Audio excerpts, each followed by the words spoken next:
Vamos lá falar bom dia para todo mundo, né?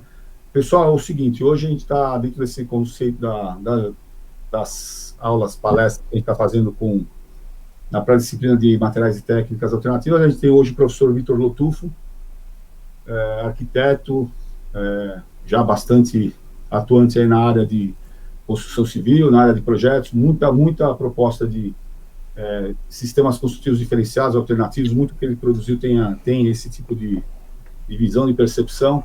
E aí uma coisa particular que dá para contar que ele foi um dos projetistas do prédio do nosso Instituto Federal, do Campo São Paulo. Ele, junto com o pai dele, Zenon Lotufo. Agora não lembro também, tem mais um outro arquiteto com vocês. Eu vou ser... Vitor Pini. Oi? Vitor Pini. E o Vitor Pini, exatamente. Eu tenho que lembrar dele também. E foram quem projetou o prédio da escola também. Então tem essa experiência também que ele pode eventualmente comentar por alto, mas ele veio hoje falar sobre a coisa a experiência dele de materiais alternativos, de sistemas construtivos alternativos, que de fato é bastante grande. Então, Vitor Lotufo, obrigado por ter vindo, prazer, e fique à vontade, a palavra é sua. Obrigado, um grande prazer poder dialogar com a moçada nova aí. Você quer que eu comece a Fique à vontade. falar? Então, eu me formei em 67, quer dizer, já fazem 53 anos. E filho de arquiteto, modernista. Meu pai trabalhou com Oscar Niemeyer, uma trajetória assim, bem dentro da arquitetura modernista, né? E eu fiz estágio, trabalhei com ele. Então, quando eu saí da escola, eu acho que estava ainda bem dentro assim de um pensamento bem modernista e que eu acho que com o tempo foi se distanciando da minha trajetória. Por quê? Porque assim a vida foi mudando muito.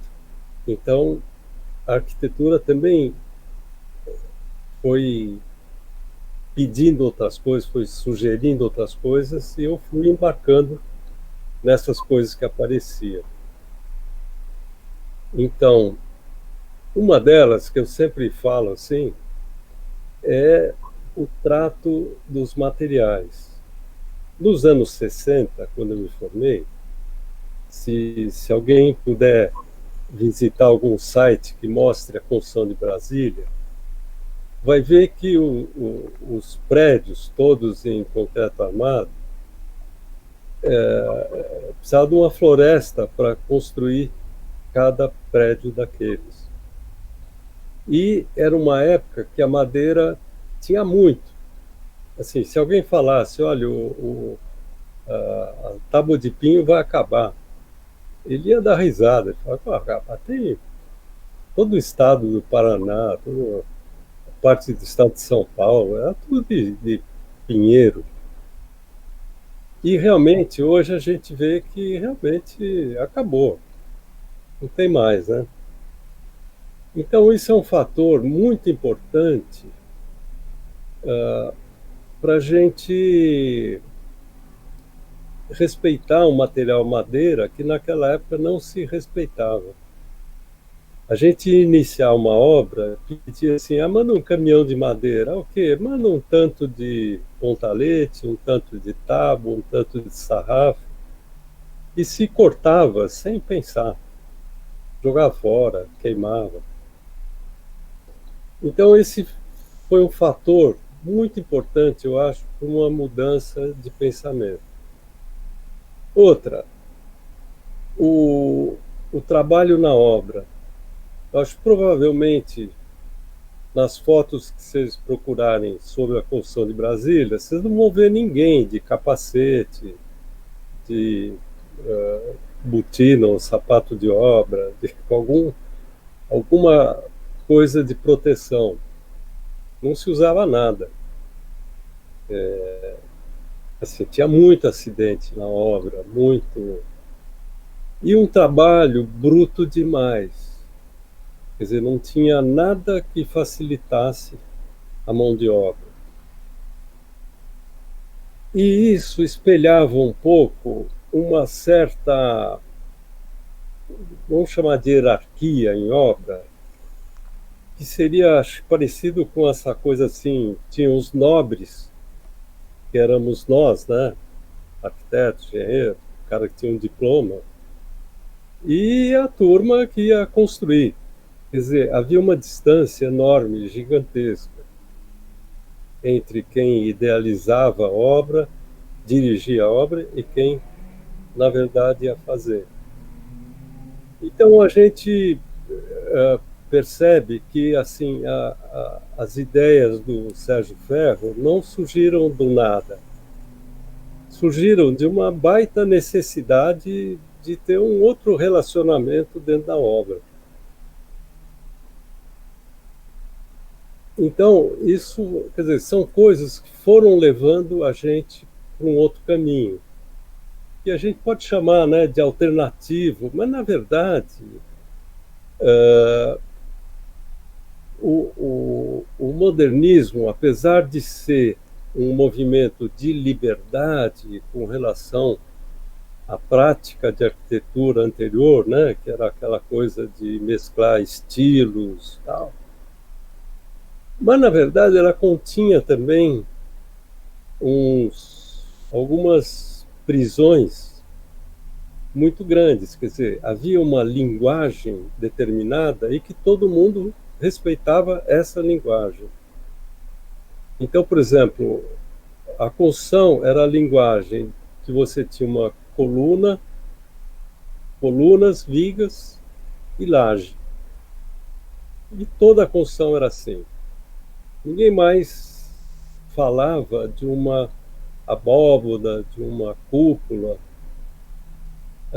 Nos livros, talvez, o último que eu me lembre a usar a abóboda foi o Le Corbusier, mas eu acho que assim, ele mostrou uma coisa diferente. Acho, fora ele, que eu me lembre assim, ninguém mais pensava num outro modelo de construção, de... Então, daí eu, por exemplo, quis fazer a primeira casa que eu fiz para mim era em abóbada. E eu comprei uma laje pré-fabricada que as vigotas eram curvas. E que é um absurdo construtivo, porque o esforço é no sentido contrário que ela devia ter. Quer dizer, ela nunca devia ser a vigota curva. A gente, se quer fazer uma abóbada, faz com lajes, vigotas retas, no outro sentido. E essa casa foi feita com essa laje. Quer dizer, eu fiz até meio que plagiando o Le Corbusier, que eu achei muito legal. Inclusive, em cima, joguei terra, que é o que tinha no projeto do Corbusier. Dava para plantar coisas lá em cima. E quando fui fazer a cúpula, a gente teve de reinventar a cúpula. Quer dizer, uma das coisas que tem, sei lá, 5.000 anos de história, na época, a gente não encontrou nenhuma referência. Como é que se construía uma cúpula? E depois a gente passou a usar muito cúpula, porque a gente viu que era ótimo, ela é muito econômica, fácil de fazer, rápida. Então, acho que isso entra, né, nessa tecnologia alternativa, e não tem nada de alternativo, é um troço milenar. O jeito de cobrir as coisas era fazendo cúpulas, né? E, no entanto, era uma linguagem que foi esquecida, abandonada. Então, não sei se vocês acham que eu já devo mostrar alguma coisa mostrando isso. E se vocês puderem também ir dando palpites, perguntando, ajuda. A gente fica falando sozinho. Ah, peraí Legal. que eu avanço aqui. Então, primeiro é apresentar. Agora a tela inteira, né? Aqui aparece compartilhar. Agora acho que vai aparecer. Entrou. Está entrando. Tá entrando. Ó. Apareceu? Sim, sim. Legal. Vamos pegar aqui no começo. Vou mostrar uma cúpula.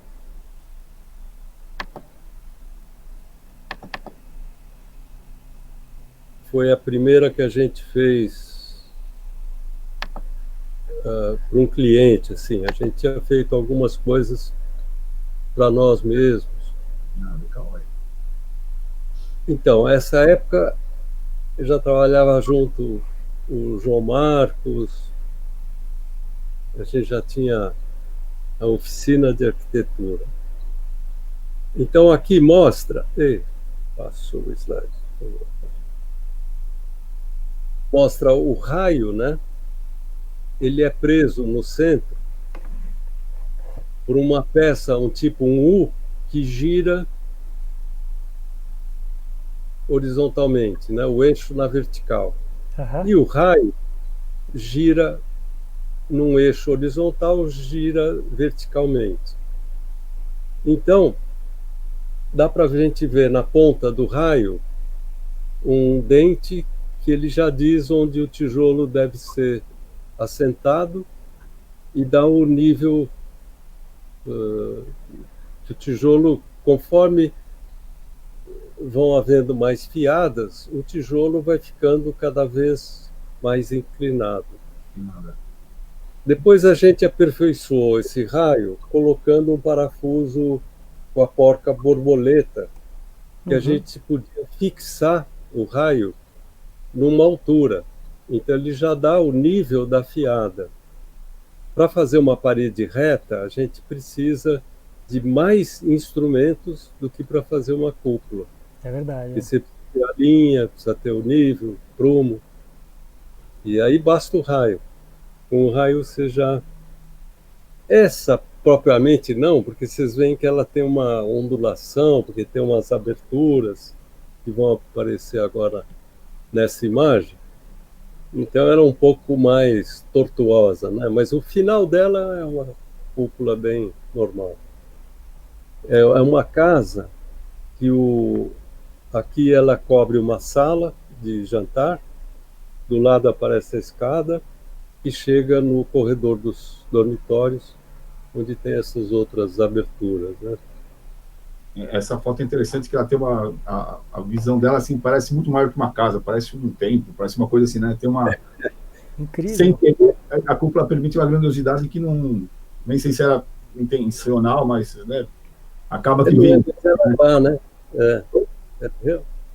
Realmente ela sempre dá essa impressão, né? Porque a gente está acostumado a ver as igrejas, a cúpula, né? Mas é legal essa observação. E então, eu acho que é uma... deixa eu voltar para o... Então, deixa eu mostrar essa foto, que eu gosto sempre de mostrar ela, que é uma melancia cortada, que a gente tem mania de estereotipar as coisas, né?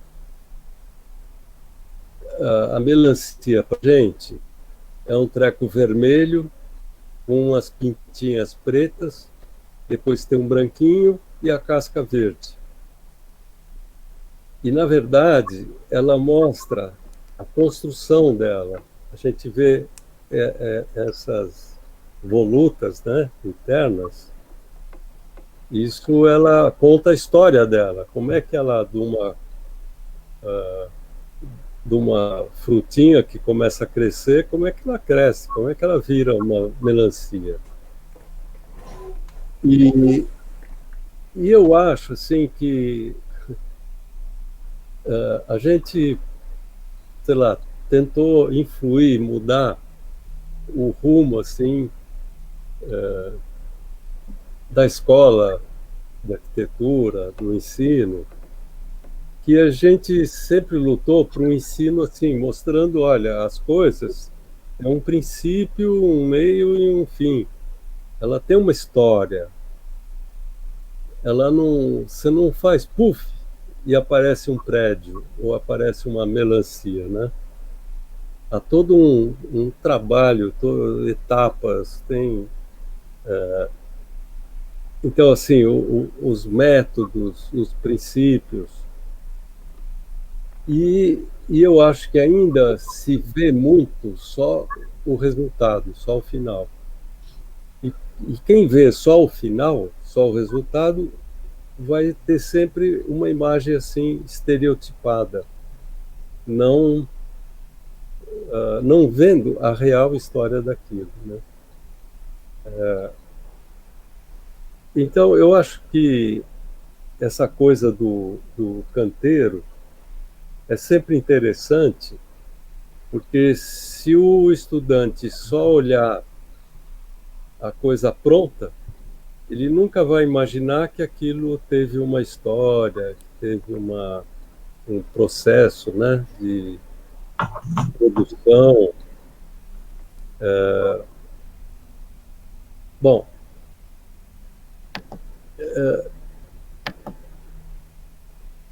o que eu gostaria também de conversar, assim, nessa trajetória, a gente depois começou a trabalhar, assim, uma das descobertas foi a geodésica. Por quê? Eu me lembro, me atraiu muito essa revista que eu estava falando, que, se não me engano, chamava Architectural Design. Ela, até os anos 70, ela era uma revista considerada assim alternativa. Que é isso? Ela era uma revista de arquitetura, ela era inglesa, de baixíssimo custo. Assim, ela era uma impressão mais simples, fotos, a maior parte em branco e preto. Ela era muito desenhada, tinham artigos escritos à mão, e apareciam muitas reportagens sobre os trabalhos do Buckminster Fuller na Califórnia.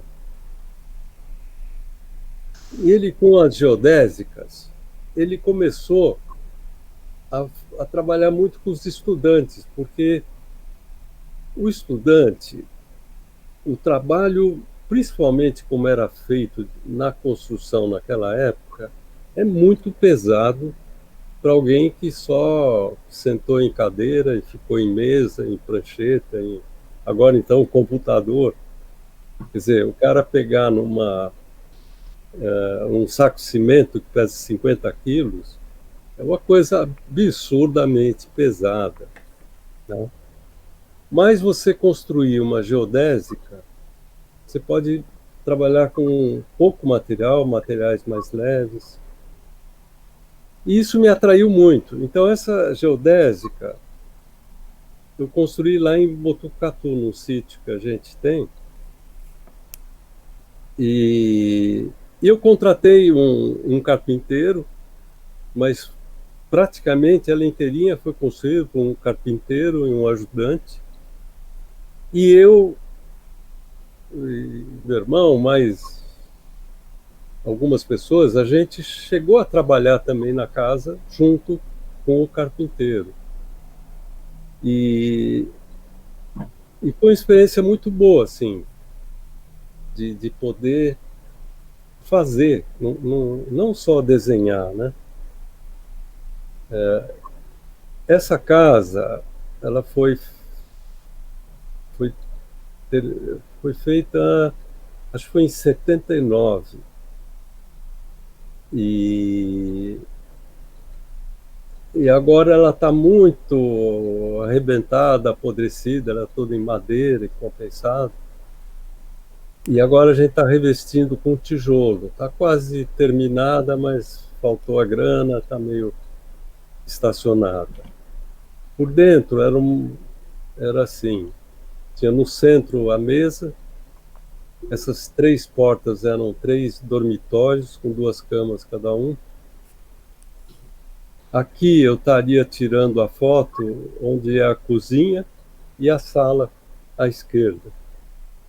Ela é muito pequena, tem menos de 50 metros quadrados, e em cima dessa escadinha leva um pequeno mezanino, fica mais um ambiente. Mas assim, a geodésica mostrou um outro caminho, e durante os anos 70 eu comecei a dar aula na Faculdade de Guarulhos. E lá a gente começou a propor para os alunos construir coisas, né? Seria um início desse canteiro. E lá, hoje acho que o terreno está todo construído, ocupado, mas naquela época tinha um lugar aberto, que é onde foram feitos os outros prédios, e a escola achou boa a ideia, até ajudavam, arrumavam material. Naquela época também era fácil arrumar material com as indústrias. Hoje eu acho que é bem mais difícil. Então a gente começou essa atividade de canteiro, meio ainda assim, sem saber direito o que a gente iria fazer. Quer dizer, na verdade, de primeiro, a gente trabalhou muito assim com madeira, trabalhando bastante com papelão ondulado, porque dava para fazer coisas grandes, dava para fazer essas figuras com facilidade. E aos poucos a gente foi entrando com tijolo, com argamassa armada. E é difícil de falar, fomos primeiros no Brasil. Eu acho que isso é meio bobagem. Mas a gente, em 76, teve um congresso de arquitetos em São Paulo, no Parque do Ibirapuera. Então a gente montou os trabalhos lá os trabalhos do semestre, a gente montou lá no Parque do Ibirapuera. E até acabamos levando um prêmio lá do Congresso de Arquitetos. E foi legal, foi assim, uma oportunidade de mostrar, de pessoal de outras escolas verem, né, o que a gente estava fazendo. Então foi interessante.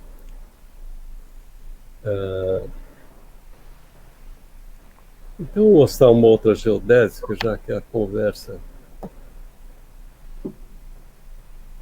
é isso, essa aqui. Aí eu tinha feito essa geodésica no sítio e ela foi publicada numa revista da Abril, e um cara que trabalhava na Abril chegou no escritório e falou: eu quero uma geodésica em Itapevi. Então a gente fez 2 geodésicas lá. Tem uma mais ao fundo, que aparece pouco, que seria a casa do funcionário dele. E essa aqui na frente, que foi a casa que a gente fez para ele. E aí já tem, acho, umas coisas legais. Assim, a gente, quando foi ver o terreno, antes de chegar no terreno dele, tinha um cara tirando pedra. Deve ter um nome, né? Um pedreiro, mas é um cara que explorava a mineração de pedra. Quer dizer, ele cortava uma fatia de pedra e essa fatia ele recortava e formava esse tamanho. que a gente vê das pedras na foto. Esse tamanho é um múltiplo do paralelepípedo. Uhum. E ele até explicou por que é esse tamanho do paralelepípedo, porque diz que é o tamanho do corte da pedra. A pedra que comanda onde é que ela corta mais facilmente. Então ele mostrava, ó, aqui é o veio da pedra. Eu olhei, nunca consegui ver, mas ele chamava o veio da pedra. E é uma arte que está morrendo, né? Está desaparecendo, assim. E mas uma figura. Daí a gente teve essa ideia de fazer a entrada da casa, e esse que vem aqui é a lareira que está lá para dentro. E fica um contraste entre uma construção pesada, né, que é a pedra, com a leveza que tem a geodésica. Aí a geodésica, a gente comprou uma boa parte dos materiais em desmanche de casa. Na São Paulo, agora está até acabando as casas que tem para demolir, mas teve uma época que tinha muita demolição. Então, toda a geodésica é feita com caibros comprados em demolição, que eram muito bons, porque é uma madeira seca em estufa por 50 anos, 60 anos, sei lá. Por exemplo, essa parte de baixo é um tabuado de peroba, Uhum. é utilizado também. Então, é uma madeira que está muito estabilizada, né?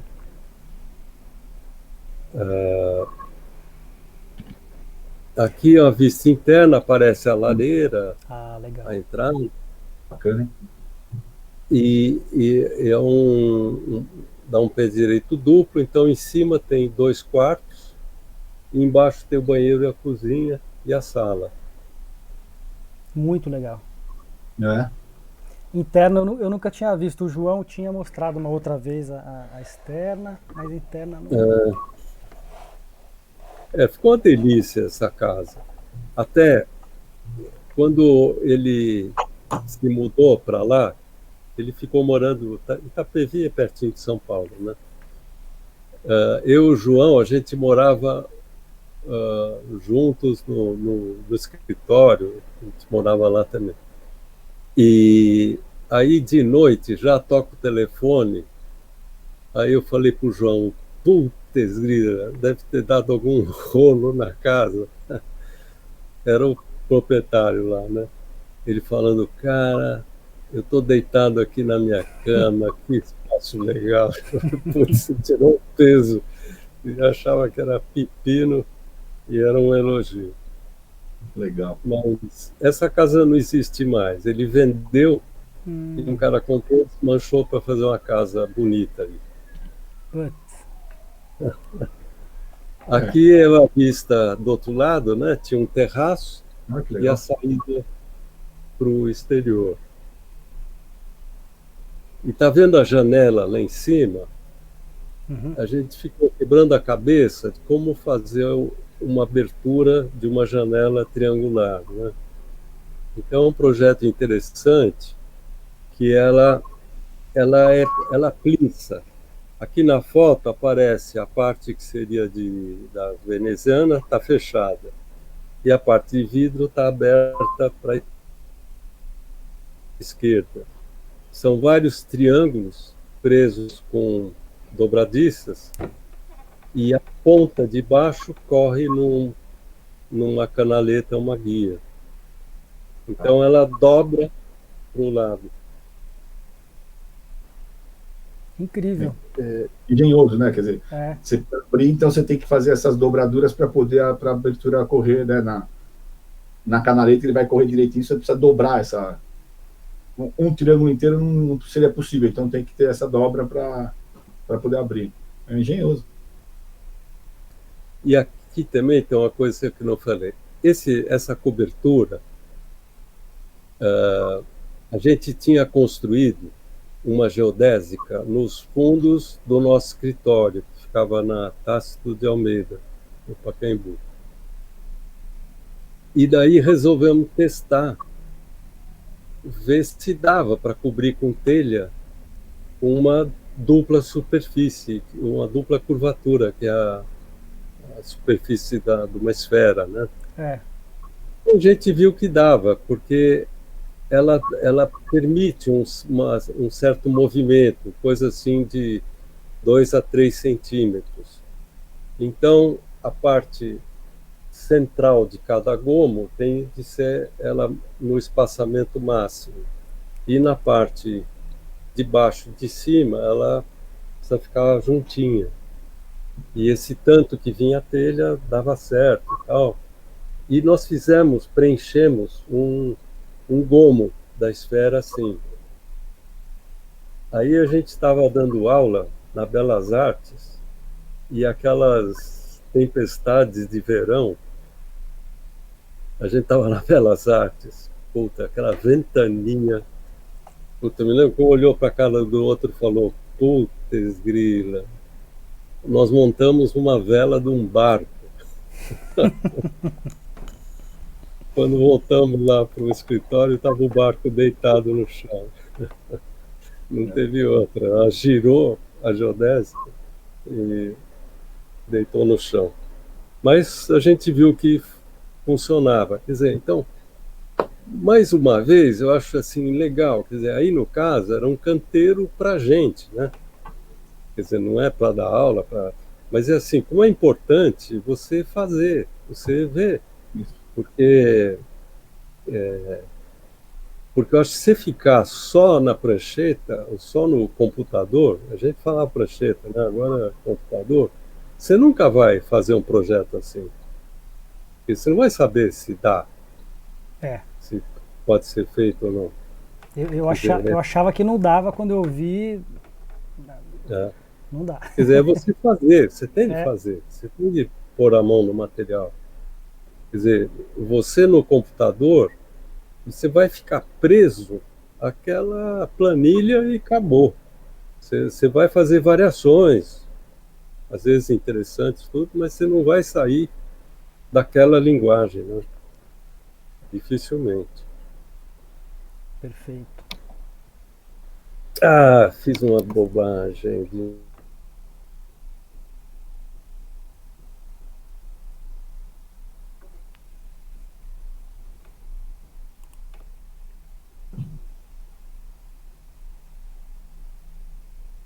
Acho que ele caiu, Chico. A bobagem que ele deve ter feito foi ter caído. Dá uma editada aí, mas eu acho que foi isso. Daqui a pouco ele volta, então. Deixa eu ver.